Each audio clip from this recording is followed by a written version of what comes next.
So ayun guys, naputol yung video natin guys kasi may nag-alarm yung alarming ko guys, kaya pasensya na kayo. Naputol ang ating video. Pero okay lang. Ayan, going to store na tayo guys. Everyday routine ni Piling Vlogger. Okay? Tambay siya dun, no? Sarap na mupo niya din, no? Everyday routine ni Piling Vlogger guys.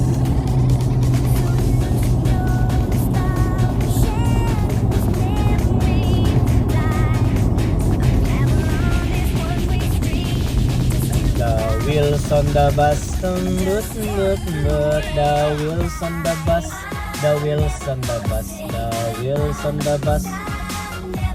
Dati nung pakanta-kanta lang ako ng the wheels on the bus. Ngayon guys, puro wheels on the bus na rito guys.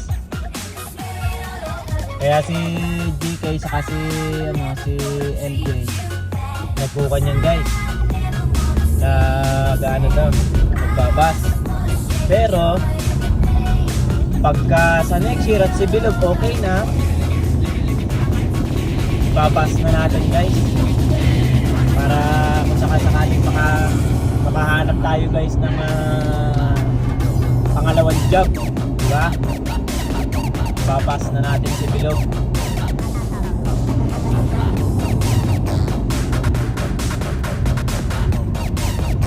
Sarap piliko ni Kuting ngayon lalo na Kuting pagka bago yung tire natin, no?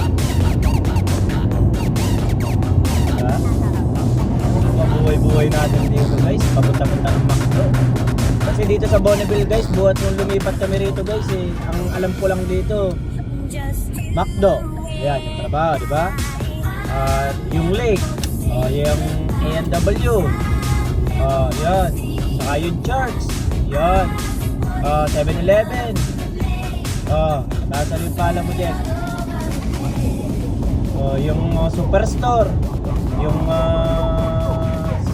Showbiz, yan lang Alam mo naman tayo hindi tayo galang tao Bahay church lang tayo, charot. Yan lang si parang Jack diba?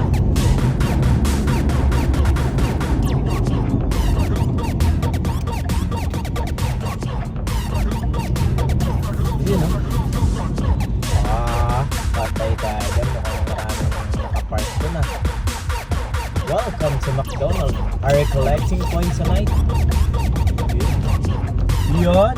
Walang nakapark dun sa parking natin guys. Solong-solo talaga natin yan guys. Kay Kuting yan. Para kay Kuting yung parking yan guys Hindi ako nagpapaano dito Subukan na may mag-park dito guys. Joke. Gagalit si Kuting. Ayan. So yan. Andito na tayo guys sa ating workplace. Walang iba kundi ang McDonald's Buhay Canada ni Piling Vlogger guys. Yeah. So ganun lang naman tayo guys dito sa araw-araw. So wala naman tayong ibang dito Pero dati nun talagang dami kong in-applyan wala. Galing kasi tayo sa food industry. Kaya nabagsak na naman tayo sa food industry guys. Pero okay lang yan guys. Kasi gamay na natin yung trabaho. Nagle-level up na tayo. Congrats kay Piling Vlogger. Kasi nakakamit tayo ng mga ganitong posisyon. Pero okay lang. Pero kailangan pa rin natin ng extra guys. Kasi kapos pa rin tayo guys.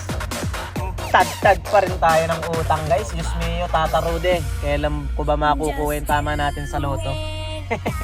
So yun lang guys, magpapaalam na ako sa inyo and ingat po tayo palagi. Sabi nga nila, kapalan mo lang yung mukha mo sa camera. Baka manatiling maging saksi ka. Success. So yun lang guys. Maraming salamat and have a good day. Kaboom!